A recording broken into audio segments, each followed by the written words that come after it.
Seja muito bem-vindo ao nosso canal de estudos bíblicos. Seguimos com a nossa série sobre o cristianismo pioneiro e hoje nós chegamos ao capítulo 11 do livro de Atos. Importante você ter em mãos a sua Bíblia para juntos podermos ler algumas passagens. E importante também orarmos ao nosso Deus para que Ele nos oriente nesse estudo. E eu gostaria de fazer isso agora com a sua participação. Querido Deus, obrigado pela oportunidade de estudarmos a Tua Palavra. Queremos te pedir que Tu nos orientes nesse estudo e que Tu nos ajudes a colocar em prática aquilo que viermos a aprender.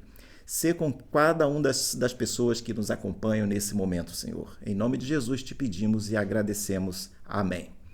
Vamos então ao nosso texto. Convido você para ler comigo o capítulo 11 do livro de Atos, mas nós leremos apenas alguns versículos. Primeiro, o versículo 1, a primeira parte do versículo 4 e depois o verso 17 e 18. Interessante se você puder ler todo o capítulo, mas aqui nós vamos apenas fazer esta seleção inicial. Diz a palavra de Deus, então, Atos capítulo 11, logo no primeiro versículo. Chegou ao conhecimento dos apóstolos e dos irmãos que estavam na Judéia, que também os gentios haviam recebido a palavra de Deus. Quando Pedro voltou para Jerusalém, os que eram da circuncisão começaram a questioná-lo, dizendo: Você entrou na casa de homens incircuncisos e comeu com eles. Então, Pedro passou a fazer-lhes uma exposição.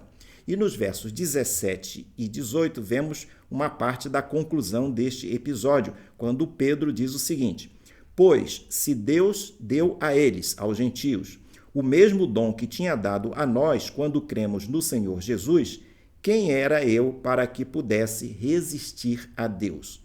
Quando os demais ouviram isso, acalmaram-se e glorificaram a Deus, dizendo: Então também aos gentios Deus concedeu o arrependimento para a vida. Quando fizemos o estudo número 5 desta série, com o título A Expansão da Igreja, baseado em Atos capítulo 10, abordamos o episódio da conversão de um gentio, o centurião Cornélio. Vimos que, no contexto cultural da época, os judeus consideravam os gentios cerimonialmente impuros e, por isso, não se associavam aos gentios e tampouco entravam em suas casas. Eram vistos como impuros, porque não seguiam várias das regras dos judeus. Tais regras se relacionavam a comer juntos, preparar e até mesmo manusear alimentos. Tudo isso fazia com que os judeus se mantivessem segregados dos gentios. Essa prática levava os judeus convertidos a terem uma grande resistência em pregarem o evangelho a eles, aos gentios, e de os aceitarem na igreja, algo dissonante ao que Deus pretendia. Nesse estudo anterior, Pedro, o líder dos apóstolos em Jerusalém, tem uma visão quando estava na cidade de Jope. Nessa visão, Deus lhe mostra animais impuros e lhe diz que poderia se alimentar deles.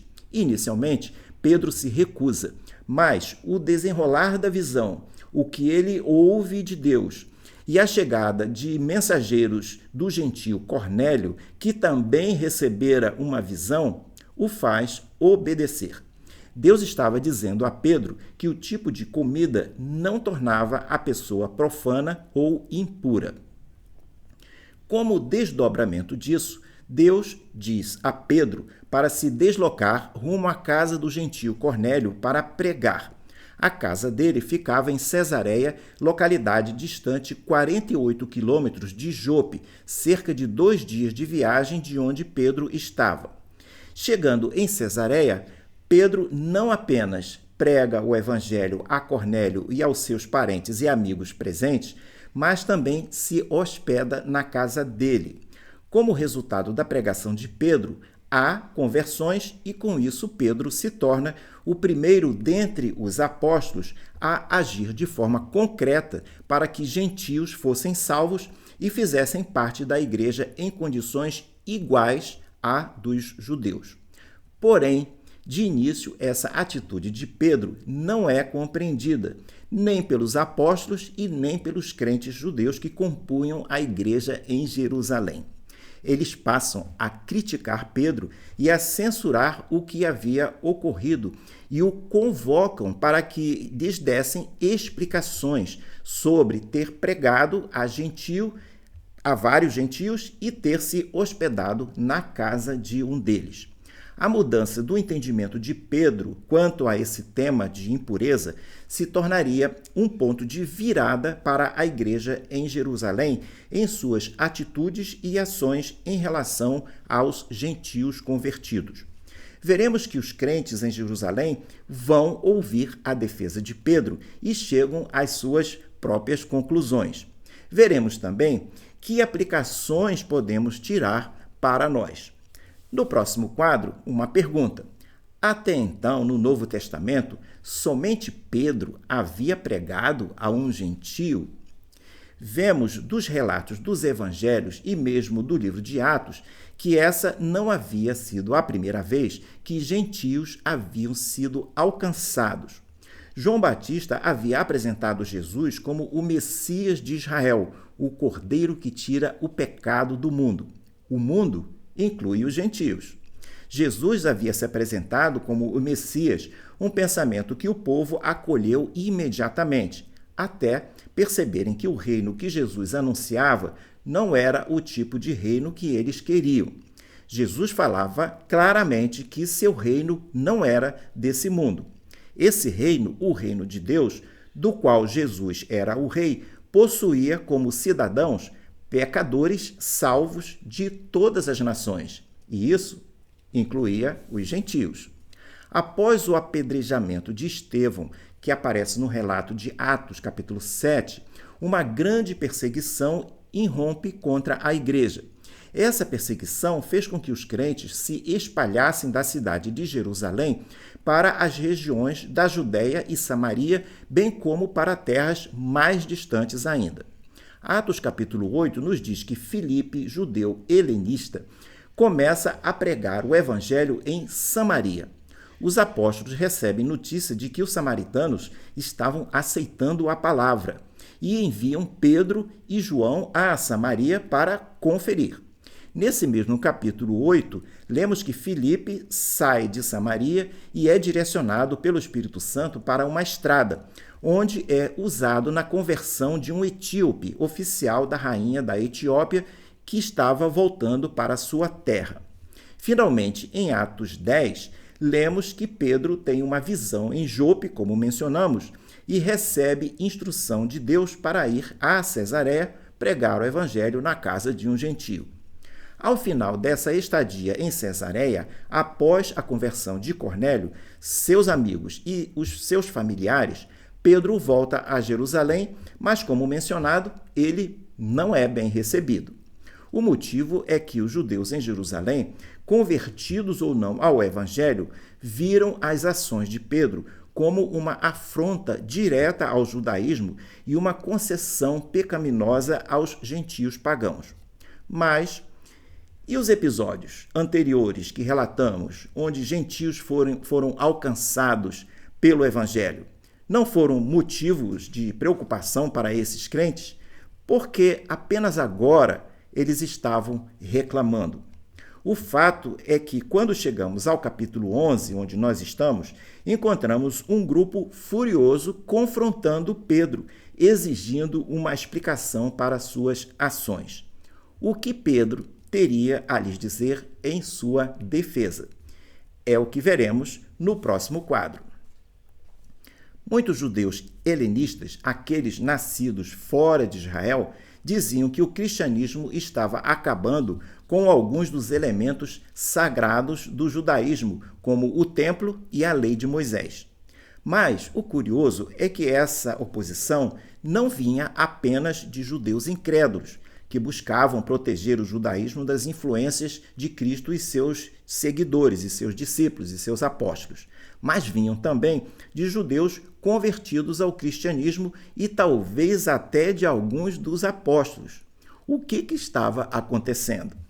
Será que os relatos do que ocorrera na casa de Cornélio estavam chegando a eles, mas de forma fragmentada, distorcida, talvez tendenciosa, a ponto de levá-los a esse tipo de reação?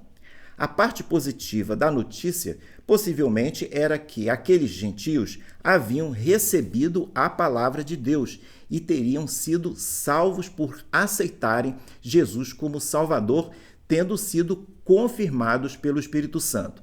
A parte tendenciosa ou negativa era o fato de Pedro ter ido à casa do gentio e que ele teria se hospedado lá, o que incluía ter comido naquela casa, fato que surpreende aqueles judeus e os deixa chocados. É possível que esses opositores a Pedro tenham até ficado com raiva dele e estavam buscando uma oportunidade para repreendê-lo tão logo ele voltasse a Jerusalém. Para eles, Pedro tinha muitas explicações a dar e havia pouca chance dele conseguir se sair bem dessa situação, pois alegavam que ele havia ido longe demais. Mas por que Pedro estava sendo acusado de pregar a gentios, se, como mencionamos antes, já havia ocorrido diversas ações que haviam resultado em conversão de gentios? Ao buscar aplicar esse relato aos nossos dias, lembramos do caso de igrejas que possuem certos frequentadores que são mais focados nos problemas do que nas soluções. Esses poucos irmãos estão sempre buscando criar um ambiente de suspeição, de conflito e de desagregação no ambiente da igreja onde frequentam, levando até alguns irmãos a se afastarem. Mesmo diante de notícias de realizações e bênçãos na igreja, concentram-se nos problemas, gerando discussões infindáveis, muitas vezes baseadas em suas próprias interpretações dos fatos. Mas, voltando ao contexto de Atos 11, como explicar a forte reação que ocorria com os crentes em Jerusalém quanto à notícia de Pedro ter ido pregar e se hospedar na casa de Cornélio? No próximo quadro, identificamos dois motivos que talvez nos expliquem essa reação. O primeiro motivo é que os salvos teriam sido recebidos como gentios e não como prosélitos. O judaísmo sempre deixou espaço para um homem gentio se converter, mas, para isso, ele teria que se tornar um prosélito, isto é, teria que se submeter a todos os rituais judaicos, começando pela circuncisão, e também ele teria que ter o compromisso de obedecer às leis, todas as leis de Moisés. Só assim, esse homem poderia deixar de ser gentio. No caso da conversão de Cornélio e dos demais gentios em sua casa, Pedro não exigiu que eles fossem circuncidados, mas apenas levou-os a serem batizados para fazer parte da igreja. Na prática, eles foram recebidos na fé como gentios, na condição de convertidos e salvos em Jesus. Eles simplesmente permaneceram gentios sem ter que se tornar judeus. Como mencionado, o problema é que o judaísmo achava que um homem só poderia ser salvo se fosse judeu. Porém, o que o Antigo Testamento havia ensinado e o cristianismo havia estava confirmando, era que a salvação de Deus viria por meio dos judeus, mas não apenas para eles. A salvação, seria tanto para judeus quanto para gentios. Há várias passagens no Antigo Testamento sobre isso. Uma delas relata a promessa de Deus feita a Abraão, lá em Gênesis 12, capítulo 12, verso 3. O texto diz: "Em ti serão benditas todas as famílias da terra."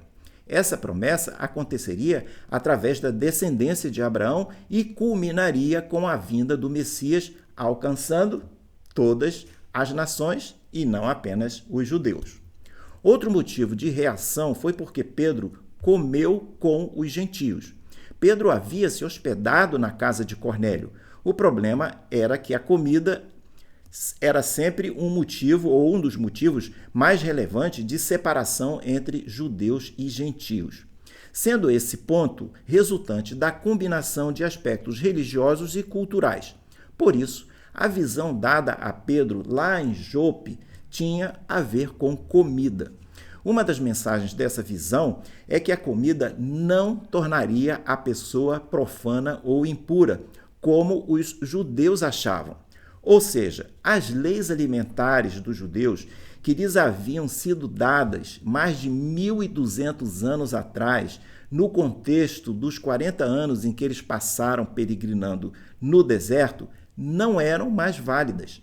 A purificação que era e ainda é relevante é a purificação de pecados que Jesus realizou a partir de sua morte na cruz, quando derramou o seu sangue. Agora, com a vinda do Salvador, se um gentio fosse salvo, ele também estaria limpo, pois o sangue de Jesus nos purifica de todo o pecado. É o que nos diz João capítulo 1, verso 7. Portanto, dado que um gentio se tornava limpo ao aceitar Jesus como Salvador, não seria razoável que os demais crentes judeus se recusassem a ter comunhão com ele. Para alguns, isso era um problema, pois salvação em Cristo requer comunhão dos crentes, e eles não queriam comunhão com os gentios. O que aconteceu é que o Evangelho removeu qualquer desculpa para os judeus se considerarem superiores aos gentios e, com isso, justificarem sua prática de segregação. Romanos capítulo 2, verso 11 diz: porque para com Deus não há acepção de pessoas.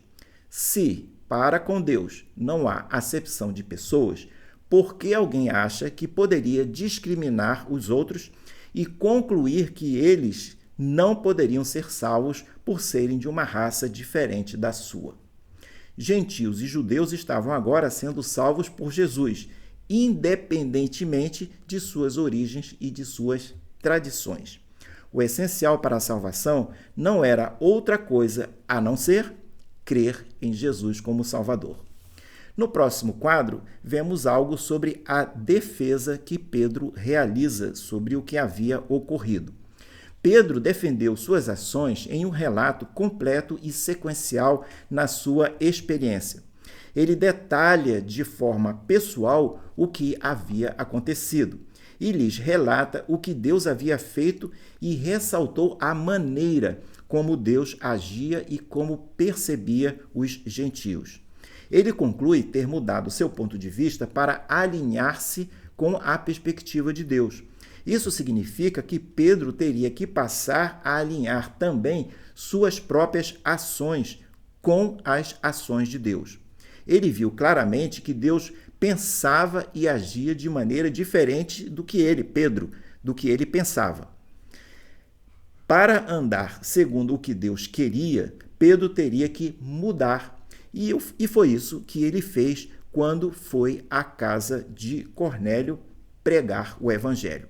Deus revelou a Pedro, na visão que ele, Deus, havia realizado uma purificação de animais, e foi por isso que o Senhor lhe disse que aqueles animais poderiam ser usados como alimento.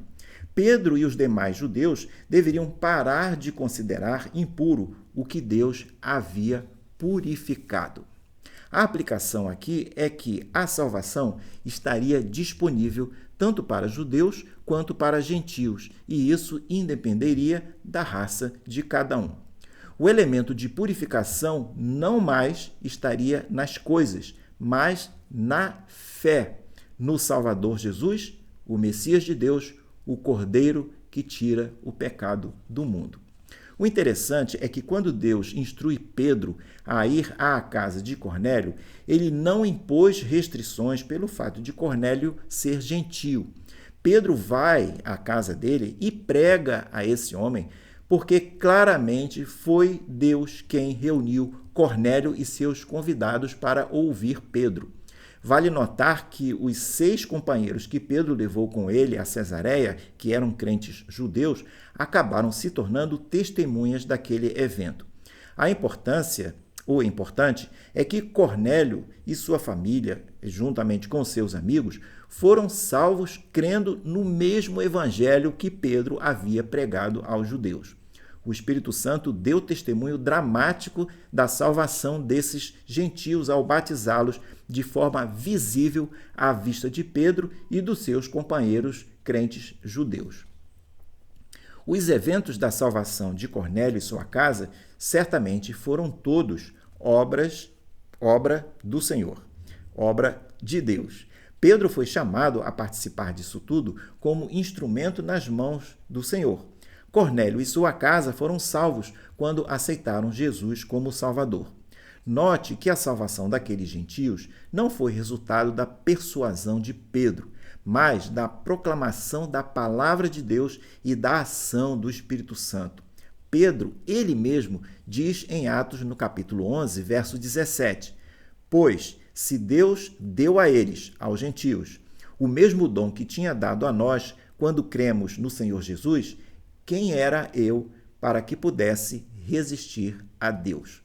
Se Pedro não tivesse ido pregar na casa de Cornélio, atendendo ao chamado do Senhor, ele estaria se colocando em oposição a Deus. No próximo quadro, vemos a resposta que foi dada à defesa de Pedro. Os crentes, incluindo os apóstolos, até então, haviam mantido a falsa concepção de que a salvação pertencia exclusivamente aos judeus. Sim, a salvação era para os judeus, mas não apenas para eles. O propósito de Deus era salvar os judeus e ainda, por meio deles, alcançar o mundo inteiro. O povo de Israel em si não seria o objetivo único e final de Deus, mas Israel seria o meio pelo qual o Messias viria. O Messias acabou vindo através do povo de Israel, mas os judeus falharam na missão de proclamar essa bênção ao mundo, ao rejeitarem Jesus como o Messias. Deus passa, então, a usar os próprios gentios nessa missão de proclamar a salvação do Messias. Como termina toda essa reunião de questionamentos de Pedro? A resposta a essa pergunta aparece claramente em Atos, nesse capítulo 11, no verso 18. Como lemos, quando os demais ouviram isso, a defesa de Pedro, acalmaram-se e glorificaram a Deus, dizendo, então também aos gentios Deus concedeu o arrependimento para a vida. Mas o que podemos tirar dessa defesa de Pedro para os nossos dias? Destacamos a seguir 3 reflexões sobre essa defesa, que, de certa forma, nos ajudam a entender o que mudou na cabeça daqueles crentes questionadores. Primeira reflexão: a principal questão era o evangelho e a salvação dos gentios, e não a comida. A conclusão dos apóstolos não menciona nada sobre comida. Esta era uma questão importante e continuaria a ser para os cristãos judeus, mas não era a questão central, pois o assunto não é mencionado. Segunda reflexão: os apóstolos pararam de murmurar e deram glória a Deus. Eles pararam de protestar contra as ações de Pedro para louvar a Deus. Antes, o preconceito dos crentes judeus os estava impedindo de se regozijarem com a salvação dos gentios. Terceira reflexão: os apóstolos passam a anunciar que gentios poderiam ser salvos sem deixar de ser gentios.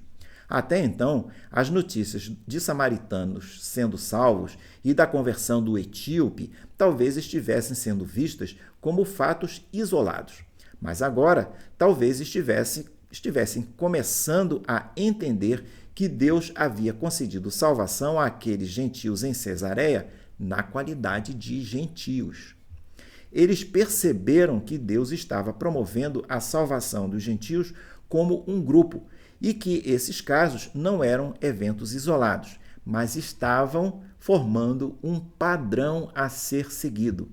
Padrão que era o padrão? Qual era o padrão? Que o evangelho era para todos, independente do convertido ser judeu ou não. Vemos que nesse episódio tudo acaba bem entre Pedro e os demais demais crentes que o estavam questionando.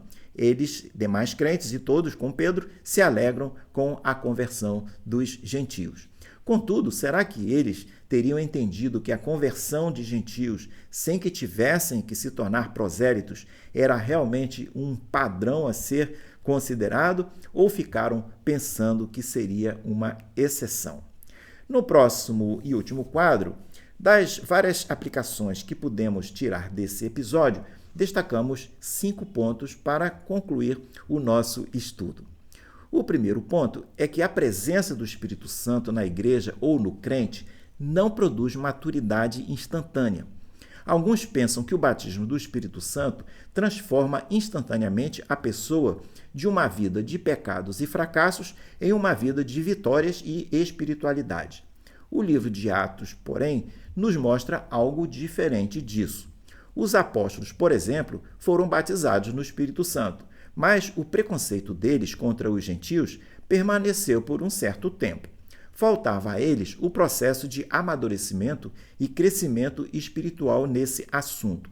É fato que, em alguns casos, o Espírito Santo age instantaneamente, mas em muitos outros, talvez até na maioria dos outros casos, ele vai agir em processos. Vale notar que a natureza age em processos, isto é, a natureza não dá saltos. Por exemplo, o processo de crescimento de uma planta ou o processo de crescimento de uma criança. Segundo ponto de nossa conclusão. O Evangelho trata da paz entre a pessoa e Deus e também a paz entre pessoas. Mas note que o Evangelho não significa apenas o Espírito Santo mudar pessoas de pecadores em santos, mudar de trevas para a luz, mudar da morte para a vida. É também a forma de Deus mudar a atitude das pessoas em relação aos outros, removendo preconceitos e substituindo-os pelo amor ágape. Amor ágape não é um sentimento, não é gostar da outra pessoa, mas decidir fazer o que ela precisa. Terceiro ponto. Hoje ainda há relutância de crentes em pregarem a certos grupos gentios. O fato é que muitos cristãos são simplesmente seletivos no evangelismo, de forma semelhante como acontecia com os apóstolos naqueles dias. Os judeus não gostavam dos gentios e hoje há crentes que não gostam de certos grupos de pessoas designados como pecadores. Muitos desses grupos são desdenhados e sofrem preconceitos porque, segundo alguns, esses grupos andam no pecado. E por isso, muitos cristãos sequer cogitam de se aproximar deles. Dado que o Evangelho tem como alvo alcançar a todas as raças e nações, não há base bíblica para excluir qualquer grupo. Quarto ponto. Deus escolheu estabelecer uma igreja, e não duas. A igreja é um milagre, pois congrega pessoas de diferentes origens. As reúne como irmãs, pessoas irmãs, e até mantém as diferenças e diversidades que as caracteriza. A dinâmica humana é buscar conviver em grupo, num grupo que tende à homogeneidade e não à diversidade. Considerar que a diversidade é algo saudável é fator relevante para a igreja abrir suas portas, receber pessoas, tornar-se forte e tornar-se missionária.